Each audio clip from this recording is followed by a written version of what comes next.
Bueno, y en esta oportunidad en personajes nos encontramos en Primavera Bichada, llegamos hasta el fondo La Isabelita.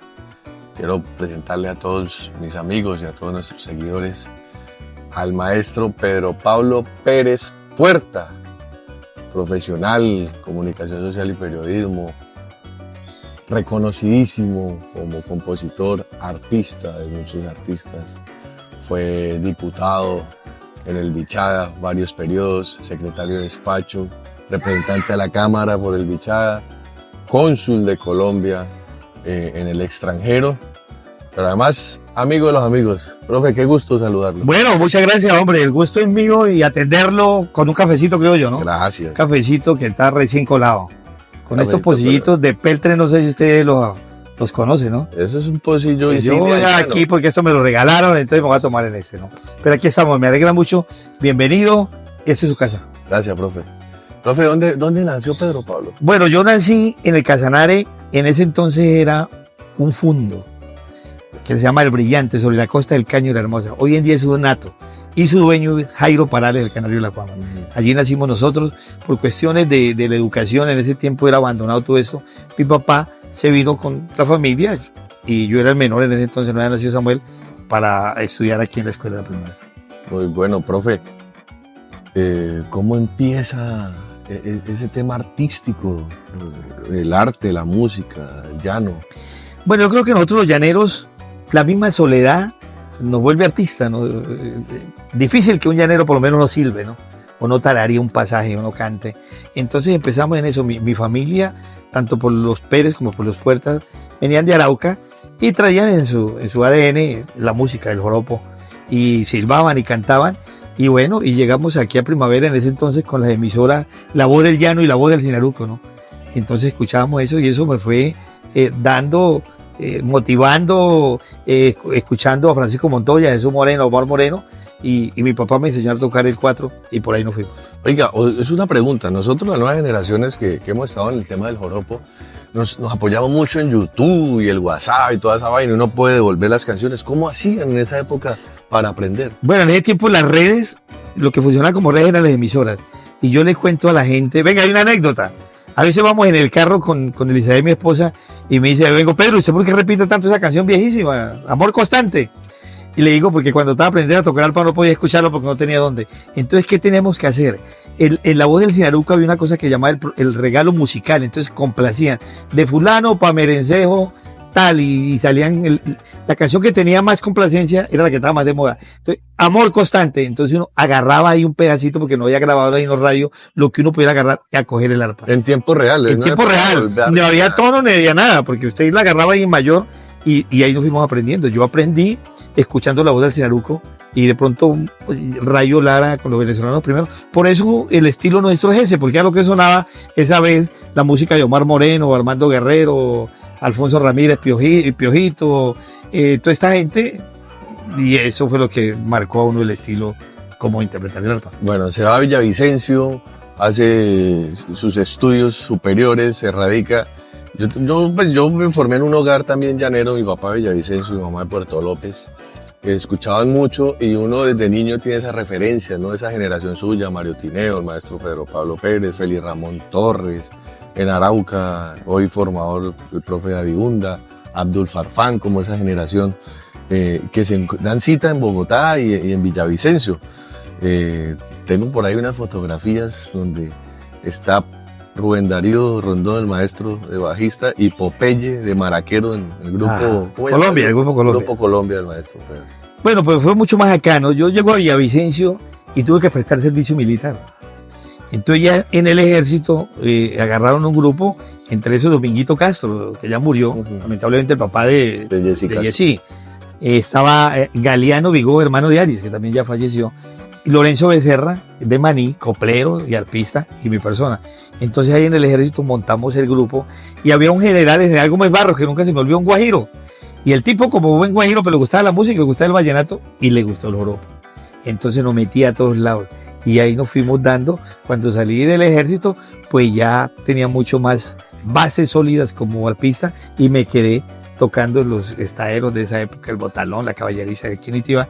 Y ahí nos fuimos. Y empezaban a llegar todo eso que usted comenta, ¿no? Digamos, en ese entonces tocaba arpa a David Parales, Mario Trineo, Villavicencio, Fernando Lizarazo, pero usted sabe que Fernando, un poco diferente su forma de, no de tocar, está en otra posición diferente a la nuestra. Entonces agarramos y en esa época llegó el Cojo Jessy Fernández, llegó Hugo Rueda, llegó Abdul que venía de Arauca, llegó Armando Ramírez, y ahí nos fuimos. Entonces, Jessy Fernández de Pajariporo. Jessy Fernández de Yo Pajariporo. tuve la oportunidad de grabar con él. En San Martín estaba Jaime León, estaba también Carlos Rojas, ya un poquito ya habíamos escuchado a Carlos Rojas que había grabado la canción del Cholo Valderrama, La Guacharaca, Darío Roballo que había hecho un trabajo muy bonito con Ricardo García Curubelo, y había hecho unos instrumentales con los programas de Jairo Solano y de Vallillo. Entonces ahí nos fuimos metiendo y ahí nos fuimos quedando y conformando un poco el grupo en Villavicencio, ¿no?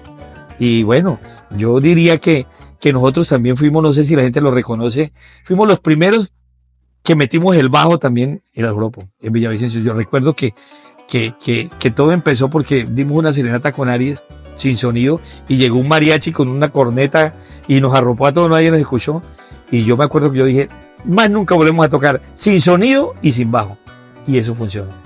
Precisamente, profe, su generación y esa época, esa transición del formato de música llanera sin bajo a la inclusión del contrabajo y del bajo, ¿cómo fue eso? Bueno, fue un proceso que era... A gritos pedía que había que incluirlo, ¿no? Porque las otras músicas lo pedían. Entonces, digamos que el arpa, el cuatro y las maracas no tenía cuerpo. Había que darle cuerpo a la música y ese cuerpo se lo dio el bajo, ¿no? La gente dice el furruco, sí, pero tampoco le daba el cuerpo. Entonces, creo que con el bajo llamamos más la atención. Tocamos con sonido y con bajo, la gente pone mucho más cuidado. Entonces, creo que eso llevó a que pudiéramos ser mucho más competitivos ante los demás géneros musicales, que los mariachis, que la orquesta. Entonces de ahí llegó y se metió en los sonidos. Inicialmente en los estaderos empezamos a trabajar sin sonido, ¿no? Era de mesa en mesa que tocábamos. Entonces era una cosa mínima, un sonidito ahí chiquito, pero en la medida que eso cogió cuerpo, pues llamaba mucho más la atención. Profe, con muchos artistas trabajó, yo me acuerdo de niño también, acompañando a Aries Vigó, que otros artistas tuvo la oportunidad de acompañar con el arpa. Bueno, yo acompañé a varios, grabé con varios, grabé con Tenay Torres, que hicimos una canción, La Solterona, que se pegó, grabé con el Drummond Monroy, grabé con Gilberto Brito también, grabé con mi primo Calé, grabé con Aries y grabé con Osvaldo Bracho. Yo creo que los artistas de esa época que estaban mucho más competitivos y mucho más de moda, pues era Aries con Predestinación y Osvaldo Bracho con Corazón Valiente. Osvaldo Bracho que lamentablemente ya no está, pero fue una persona que le puso etiqueta al joropo, ¿no? Osvaldo Bracho me acuerdo que era de los que decía, más o menos hablaba así Bracho, mira, no joda, no me paguen, pero pónganme cuidado. Él hacía respetar eso. Osvaldo Bracho era una persona que se incomodaba que cantara y no le pusieran cuidado. Creo que eso también generó de que si nos llaman a que toquemos es para que nos escuchen, si no, no vamos. Y Osvaldo dejó ese buen recuerdo y dejó muchas canciones. Entonces creo que ahí, y grabamos con Viajando por el Llano, que también se hizo un buen trabajo con las emisoras con Julio Eduardo. Y bueno, ahí estuvimos hasta que, bueno, nos metimos en el mundo político y ya dejamos un poco al lado como ser tan competitivos, sino más bien la música como, no para competir, sino para compartir. Tremendo compositor, poeta, filósofo, una pluma exquisita. Bueno, muchas gracias. Lo que he escuchado últimamente me sorprendió este tema que le grabó el profe William Centella, Aries que le ha grabado, bueno, muchos artistas, Rumi Olivo, Teo Carlos Galíndez, Rico, Teo Galíndez, Euclides Leal, Leal, recientemente la Mauricio. nueva voz, Mauricio Grisales. Al Drummond Monroy también lo grabó. Al Drummond. Lady Lara también. Nancy Vargas, Nancy. mi paisana Nancy, nos grabó un 6 por derecho. Muy Se bueno. llama Joropomanía. Yo fui la primera persona que puso ese término. Después salieron muchos dueños de ese término. Sí. Pero la primera persona que dio ese nombre fue yo lo he dado por pajarillo a Nancy y ella lo hizo por 6 por derecho. Joropomanía fue un grupo que Sí. también más adelante tuvo Ernei Picure. Claro, pero Herrera. todos se agarraron de ahí ese nombre. No Y- me dieron el crédito, no me daban crédito, pero bueno. Y también Joropomanía hubo por ahí. Programa de radio, radial. programa de radio. Y en Venezuela hay un programa que se llama Joropomanía sin Fronteras, que lo hace Tony Robert. Un programa que pone mucha música colombiana. Profe, le decía que para lograr, digamos, un producto muy bueno en una composición llanera, pues hay que conocer el llano, el campo, el género, el tema musical, las melodías, pero también pues ese bagaje que usted ha tenido, el tema político, social, la ciudad, Bogotá, fuera del país, todo eso hacen unas composiciones muy enteras, muy completas y yo las defino como exquisitas. Muchas gracias. De esas letras, de sus consentidas, ¿cuál? Bueno, yo siempre he dicho que las canciones de uno son los hijos de uno, ¿no? Entonces uno, los hijos de uno, los quiere igual. Y para uno, los hijos de uno son los más bonitos y las quiere igual. Yo mis canciones las quiero igual. Se me olvidaba una canción que gustó mucho, que está en la voz de Albeiro Oros, también la grabó Giver, que se llama Cancionero de un Romántico, una canción muy bonita. Pero digamos que todas las canciones para mí son las mejores. Pero digamos porque realmente es la canción que yo sí se la dediqué a una persona. Uh-huh. Y que fue la primera que escribí, esa mujer, ¿no? Yo le dediqué esa canción a mi novia. A veces digo mi novia y mi hija está cerquita y me toca decirle rápido que hoy es mi esposa y la mamá de mis hijos. Entonces creo que eso pues me marcó a mí mucho, ¿no? Que me la grabó Aries con el arpa del maestro Darío Roballo, esa mujer. Luego le hizo esta versión William Centella. Y le voy a contar cómo me la grabó William. William, estaba yo de cónsul en Venezuela, Puerto Ordaz, y me llamó William un día. Me dijo, Pedro Pablo, le quiero hacer un regalo. Si usted quiere, me dijo él. Yo le dije, pero hermano, claro, ¿cómo no va a querer? Digo, le quiero grabar su canción si usted me permite que la grabe. Eso no es un regalo, eso para mí es un honor. Claro. Y la grabó William. Y tremenda versión. Quedó muy bonita. Entonces creo que esa canción para mí me marcó, pues un derrotero de seguir haciendo más cosas y la quiero mucho a todas, pero esa es como que la que me identifica. Profe, en Colombia, bueno, y en el mundo, pero sobre todo nuestro país, tiene una multiculturalidad importante. Diferentes pisos térmicos, somos de los países más biodiversos del planeta. Tenemos playa, mar, río, selva, llano, los Andes, Pacífico, la selva. En cuanto a esa identidad llanera, ¿cómo es un llanero? ¿Qué lo identifica un llanero? ¿Por qué una persona se puede sentir llanero? Bueno, hay una frase que dice que el llanero es del tamaño del compromiso. Entonces creo que el llanero es esa persona. El llanero es una persona cruda en su forma de ser, pero con un corazón muy grande. El llanero es una persona humilde. De ahí, Joel, que siempre he sido yo un crítico de la llanería que hacen. La llanería se ha quedado solamente en el formalismo, en que la niña bonita se pone una cayena en la oreja y el profesor se remanga el pantalón y le quedan las patas blanquitas y entonces dice, pija, que eso es llanero. No, ser llanero, el llanero es una forma de vida, es una forma de comunicarnos, una forma de expresarnos, una forma de respeto, una forma de creer en un ser supremo. Entonces el llanero tiene su mismo lenguaje y es una persona no mejor que los otros, es diferente. Uh-huh. El llanero de verdad es diferente por su cultura, porque esa libertad lo hace diferente. Ese llanero que se crió en la sabana, pues es un llanero que tiene un bagaje donde la misma naturaleza le resuelve su situación, donde la misma naturaleza le orienta el camino, donde lo guía la luna, lo guían las estrellas. Entonces eso lo hace diferente. Ese llanero es fácil de identificarlo. Lo que pasa es que ahora hay muchos tipos de llaneros, ¿no? Hay varias líneas de llanero. Sí, entonces está el llanero veguero, que es el de la costa del río, el llanero de sabana, pero ahora hay un llanero que es el llanero citadino, ¿no? Ese llanero que es hijo de, yo diría que hasta los hijos nuestros caben ahí, un llanero citadino que se crió en la ciudad, pero es llanero, en su ADN es llanero, canta, masca chimú, colea, y es el que va a todos los eventos, usa un sombrero, pero de pronto en la práctica no conoce mucho, ¿no? Pero hay que respetarlo porque es un llanero que difunde y promociona esos saberes tradicionales de la cultura de la sabana. Además es importante precisar que hay una gran diferencia entre la cultura y las muestras culturales, ¿no? La cultura es el día a día de las personas, cómo come, cómo viste, cómo habla, sus modismos, su dialecto, sus acentos, y las muestras culturales, la gastronomía, el conocimiento ancestral, pero también esas muestras culturales, que es cuando están los eventos, que el Día de la Llanería, todo este tipo de cosas. Pero en sí, la cultura llanera y el llanero es alegre, además, ¿no? Es serio, es trabajador. Cumplido. Digamos. Nosotros los llaneros somos unas personas de palabra, ¿no? Eso es lo que hay que ver en la llanería.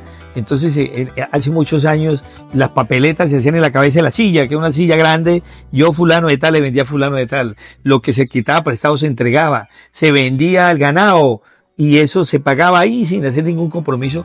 Los límites se respetaban si hubieran líneas. Lo mío es de aquí y lo suyo de allá para acá. Entonces, eso es lo que hay que tener. Había un respeto con el ser superior. Se le pedía la bendición al papá, a la mamá, al hermano mayor. Los muchachos no se metían donde hablaban los mayores. Hasta cumplir la mayoría de edad, era que la persona tenía como esa independencia. De resto, el papá lo orientaba, pero el papá tampoco era para abusar del hijo ni maltratarlo. Era una cosa organizada. A veces dicen que el llanero es machista. No, nosotros los llaneros somos machistas. Lo que pasa es que a la mujer la queremos tanto que hay unos trabajos que no lo debe hacer ella, lo debemos hacer los hombres. Entonces, como dijo el maestro Héctor Paul, ser llanero cuesta caro. No es el montar de a caballo ni darle golpes a una arma. Oiga, profe, está sabroso este cafecito. Echar otro. Bueno, muy bueno. Café tostado, ¿no? Usted sabe que el café antes decía en el colador, ¿no? Y servía el agua, echaba ahí y el colador. Como una prensa. Sí, el colador, ¿no? Y bueno, era lo que se usaba antes, se tomaba mucho café. Ya no se tomaba mucho tinto, ¿no? Profe, ¿usted cómo hizo para fraccionar su vida con el tema del tiempo? Compositor, artista, político, asesor en temas de gobierno, esposo, papá, pendiente del fondo y para hacer café. Y una faceta que estoy estrenando. Abuelo. Abuelo ahora. Bueno, mire, yo creo que... Bueno, tengo ya 61 años, ¿no?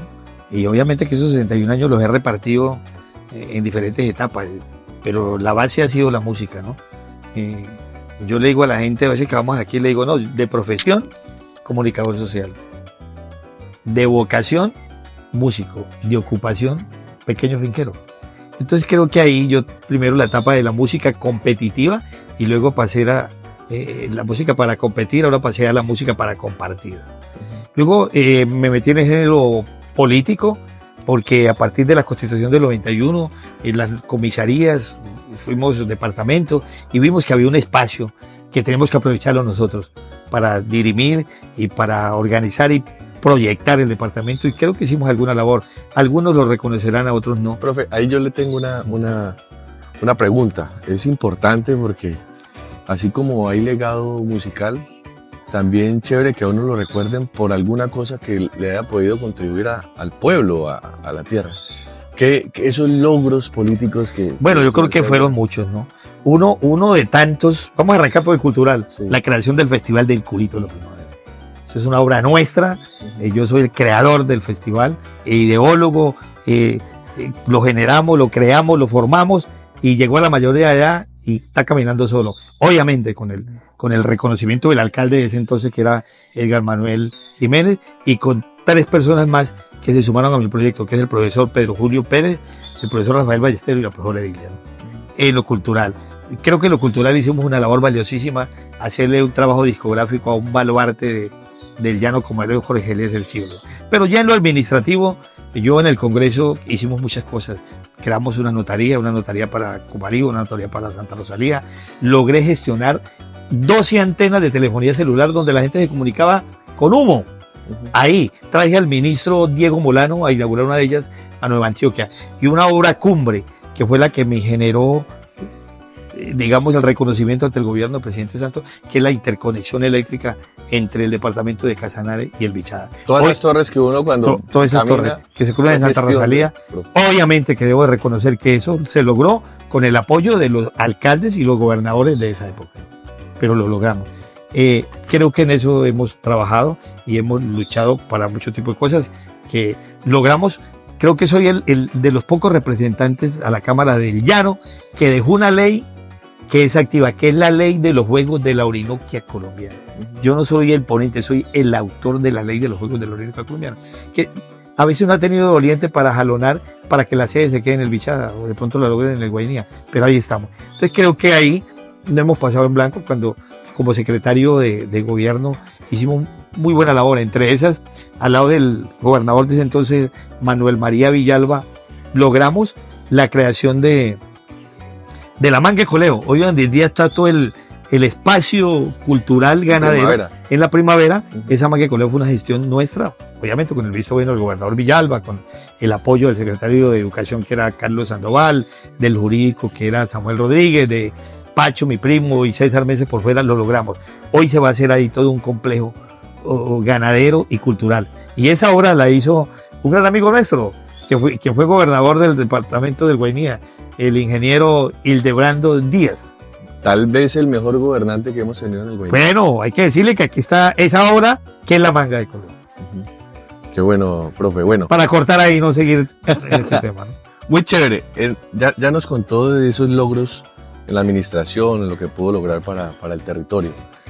Cosas bonitas en la vida que usted haya sentido. Yo veo a un profe y maestro Pedro Pablo, que ha cumplido sueños, logros, ha sido exitoso en la manera que uno pueda realizar en las acciones lo que uno en algún momento en la juventud soñó hacer. Bueno, mire, Joel, yo digo en una canción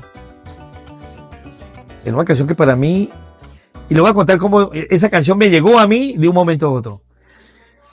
Y yo decía, pero ¿esta canción de quién es? Incluso llamé a Giver y a otros. Hermano, ¿esta canción que dice así de quién es? No. Entonces yo, no, pero esta canción es mía, un pedacito que creo que recojo la respuesta de lo que usted me dice. Gracias le doy a la vida por lo que ha hecho conmigo. Tuve un padre y una madre, una esposa y unos hijos, de lo que estoy orgulloso que ellos lleven mi apellido. A Dios le doy las gracias, que me ha permitido que esos muchachos se preparen, se vuelvan profesionales, me ha permitido viajar, me ha permitido conocer amigos, me ha permitido tener cómo sostenerme en la vida a través de mi trabajo cultural, de mi trabajo político, y me siento, digamos que, muy contento con la vida porque lo que tengo es ganancia. Venía de allá, pero hoy tengo ganancias, por lo menos tengo mis hijos con una profesión, mi esposa, tengo cómo atender a unos amigos y tengo tranquilidad espiritual, que es la más importante, emocional, y digamos que de amigos, dice la misma canción, y por donde voy, un montón de amigos. Profe, ya dos cositas para terminar. Uno, ¿cómo ve el futuro de la música, del joropo, el tema cultural? Todas estas nuevas generaciones, el tema de las redes sociales, el tema digital. Bueno, a mí me parece muy bueno, la música evoluciona y no podemos quedarnos ahí. La música evoluciona, eso me gusta, que haya mejores propuestas y que haya mucho más iniciativas, que busquemos mucho más mercado. Pero, eso tiene un pero. O nos quedamos haciendo folclore o nos quedamos haciendo música para el mercado. Entonces yo hoy en día me quedo haciendo folclore. Pero si quiero estar en competencia en el mercado, tengo que irme lo que el mercado me va exigiendo, lo que este mundo globalizado viene llevando. Y entonces creo que en eso las composiciones hay que cambiarlas. Yo a veces digo que los festivales, y hablo del Festival del Torneo del Oropo, no debe ser de arpistas llaneros, debe ser de arpistas, porque tocan es otra vaina, ¿no? No joropo, sí. Pero eso es válido. Pero si usted me pregunta a mí, yo me quedo con la matriz del joropo. La raíz. La raíz, que creo que es la que hay que promocionar. Y esa es la esencia que no puede perder. A veces la gente se desprende de esas raíces y se van por las ramas o se van por los gados. Entonces, el palo no tiene mucha vida. Cuando usted va por las ramas y no le echa agua a la raíz, el palo se va a secar. Entonces, esas canciones que pasan así de un momento a otro. Pero hoy en día las redes ayudan mucho. Yo creo que ahora lo que hay es que pegar la canción, porque antes era más difícil. Digamos que Alfonso Niño, Tirso Delgado, Luis Ariel Rey, digamos que las canciones gustaban, pero de pronto llegaban hasta ahí. Pero hoy en día la gente solamente, uno de artista tiene que buscar que la canción guste, porque antes había que le gustara a la persona y la persona tenía que comprarlo. Tenía que comprar el disco, el cassette o el CD. Y fuera de eso, comprar la grabadora. Y fuera de la grabadora, comprar las pilas. Entonces, eso se volvía muy difícil que adquirieran ese producto. Era más valioso. Era más valioso y más complicado que lo adquirieran. Hoy en día no. Si la canción gustó, usted compra el celular que lo compra para otra cosa y escucha 1000 las veces que usted quiera la canción aquí. Entonces se vuelve más popular. Y ese popular se vuelve económicamente platica porque te contratan, porque hacen. Entonces creo que lo que hay que buscar es que la canción suene. Pero para resumirle, me parece que la música, claro que hay que evolucionarla, pero sin desconocer que eso viene de una base y que tiene una raíz. Porque si no, deja de ser joropo, ¿no? Si el pato no tiene pluma ni vuela como un pato, pues no es un pato, es una garza o es otro animal. Entonces el joropo es arpa 4 y maracas, el bajo de complemento, pero con la esencia de las raíces de la música. Bueno, profe, y hace poquito, Merced me contaba que nos ha visitado en el Guainía varias veces. Hace menos de un mes estuvo acompañándonos en el cumpleaños de compadre Urbelo. Tuvo la oportunidad de ver nuevamente el Guainía del territorio. Además, hizo una poesía muy linda. ¿Cómo ve ese departamento, esa tierra de muchas aguas? Bueno, pues la tierra de muchas aguas la recogí yo. Las 4 veces que he ido, la recogí en una cosa que llamé yo iniridanidad. ¿Qué es esto? Las aguas de los 3 ríos corren y se vuelven una. Jalonando la corriente se mira la blanca espuma y entre barranco y barranco al Orinoco saluda. De nativos ancestrales, esta región es la cuna. Nacer aquí lo pidieron, ellos tuvieron fortuna y se sienten orgullosos portando el arco y la puya que con mañoco y pescado casi siempre desayunan. Son las selvas del Guainía, tal vez como ellas ninguna. Muchas gracias. Era un espacio en personajes con el maestro Pedro Pablo Pérez Puerta, un hombre llanero, un hombre íntegro, un hombre que ha dejado un legado musical, político, de administración, en la familia y desde el Fundo La Isabelita, donde nos abrió sus puertas. Profe, muchas gracias. Ahora más tarde vamos a estar disfrutando del Curito en la versión 2025 y bueno, vamos a continuar con esta travesía, esta expedición por el Meta, Casanare y el Bichada con personajes como el maestro Pedro Pablo. Profe, gracias.